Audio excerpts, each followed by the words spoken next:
Hello viewers, আসসালামু আলাইকুম। স্বাগতম আজকের ভিডিওতে। আজ আমরা কথা বলবো ভাতাভোগীদের জন্য সমাজসেবা অধিদপ্তরের গুরুত্বপূর্ণ নতুন নির্দেশনার বিষয়ে। যাদের বয়স্ক, বিধবা এবং প্রতিবন্ধী ভাতা রয়েছে তাদের জন্য এই তথ্যটি খুবই জরুরি।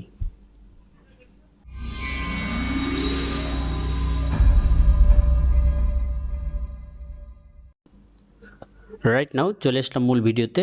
তো কিছুদিন আগে আমি একটা ভিডিও দিয়েছিলাম, সেখানে ছিল 2024-2025 অর্থ বছরের চতুর্থ কিস্তির নির্ভুল প্রেরণ বিষয়ে ছিল। তো সেখানে বলা হয়েছিল যে 30শে এপ্রিল 2025 হতে 15ই মে 2025-এর মধ্যে 2024-2025 অর্থ বছরের চতুর্থ কিস্তির নির্ভুল পেরোল বিষয়ে ছিল। যেহেতু 15 তারিখ এখনও আসেনি, 15 তারিখের মধ্যে সকল ভাতাভোগীদের যে পেরোল কার্যক্রম শুরু হয়ে গিয়েছে। তো আপনারা জানেন যে বাংলাদেশ থেকে যে সমাজসেবা অধিদপ্তরের আওতায় যে ভাতাভোগীগুলো রয়েছে, সেই ভাতাভোগীদের লিস্ট সেটা হচ্ছে পর্যায়ক্রমে পাঠিয়ে দেওয়া হচ্ছে।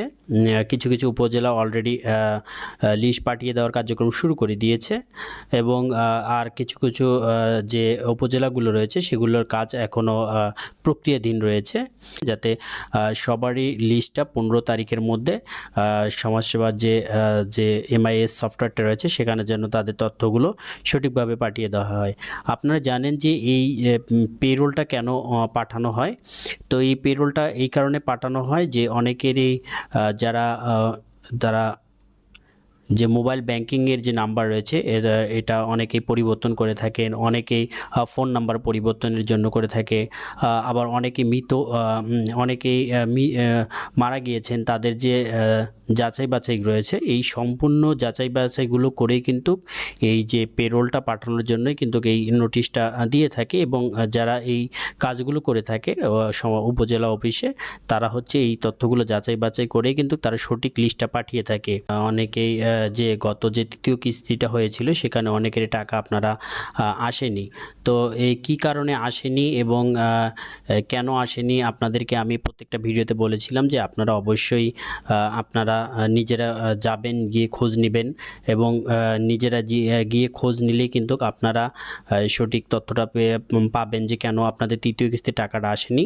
আমি এই ভিডিওতে আপনাদেরকে রিকোয়েস্ট করব যে আপনারা আপনাদের যে সঠিক পেরোলটা পাঠানো হচ্ছে কিনা, বা সঠিক পেরোলটা আপনার পাঠিয়েছি কিনা, যদি আপনাদের সঠিক পেরোলটা পাঠিয়ে থাকতো বা আপনার অ্যাকাউন্টে কোনো সমস্যা আছে কিনা, তাহলে তৃতীয় কিস্তির টাকাটা কেন আসলো না।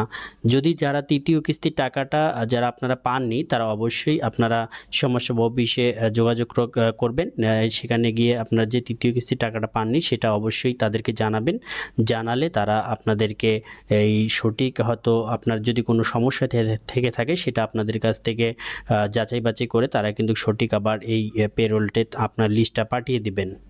আপনারা সমাজসেবা অফিসে গেলে অবশ্যই আপনাদের জাতীয় পরিচয়পত্র বা জন্ম নিবন্ধন বা আপনাদের যে ভাতার কার্ড রয়েছে সেটা অবশ্যই সঙ্গে নিয়ে যাবেন, এবং সেখানে যাওয়ার পর আপনারা তাদেরকে সমাজসেবা অফিসে যে কর্মকর্তা রয়েছে তাদের সাথে যোগাযোগ করবেন।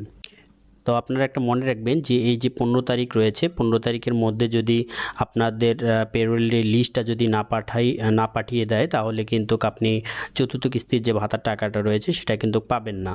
আপনার ভাতা স্থগিত হতে পারে, বা তারা মনে করতে পারে যে আপনার হয়তো নামটা বাদ পড়ে গিয়েছে, বা আপনার নাম বাদ পড়ার সম্ভাবনা রয়েছে। আপনারা জানেন যে এই নাম বাদ পড়লে নতুন যে তালিকা অন্তর্ভুক্ত হওয়া এটা কঠিন হয়ে যাবে। আপনাদেরকে আমি আবারও বলি যে আপনারা দালাল বা যে মধ্যস্থকারী রয়েছে তাদের কাছ থেকে এড়িয়ে চলবেন, এবং আপনাদের যদি কোনো কিছু তথ্য যাচাই করতে চান তাহলে নিজেরাই গিয়ে যাচাই করবেন, এবং কারো প্রলোভন পড়ে আপনাদের যে অ্যাকাউন্টের ইনফরমেশন রয়েছে, আপনাদের যে তথ্য রয়েছে, পিন নাম্বার রয়েছে, সেগুলো কাউকে দিবেন না। আপনার যদি একান্তই আপনাদের কোনো সমস্যা হয়ে থাকে তাহলে অবশ্যই আপনার সমাজসেবা অফিসে যোগাযোগ করবেন। আবার অনেকে আপনারা জানতে চেয়েছেন যে যারা নতুন এবার আবেদন করেছে তারা আসলে এই চতুর্থ কিস্তিতে পাবে কিনা। তো আমি যেটুকু আমি জানতে পেরেছি তা হলো যে আপনারা যারা এই প্রতিবন্ধী ভাতার জন্য আবেদন করেছেন, এই প্রতিবন্ধী ভাতার টাকা আপনারা এই চতুর্থ কিস্তিতে আপনারা পেয়ে যাবেন। আর অন্যান্য যে ভাতাগুলো রয়েছে, যেমন হচ্ছে মাতৃত্বকালীন ভাতা, যেটাকে শিশু ভাতা বলে থাকেন, বা বয়স্ক ভাতা, বিধবা ভাতা, সেগুলো আসার নতুন যারা আবেদন করেছেন সেগুলো যাচাই বাছাই একদম কমপ্লিট হওয়ার পর হয়তো কিছু কিছু আসতে পারে। তো আমি এটা সঠিকভাবে বলতে পারছি না এই জন্য। তবে যে প্রতিবন্ধী ভাতা যারা আবেদন করেছেন তারা নিশ্চিত থাকতে পারেন, নতুন যারা আবেদন করেছেন তারা হচ্ছে এই চতুর্থ কিস্তিতে আপনারা টাকাটা পেয়ে থাকবেন।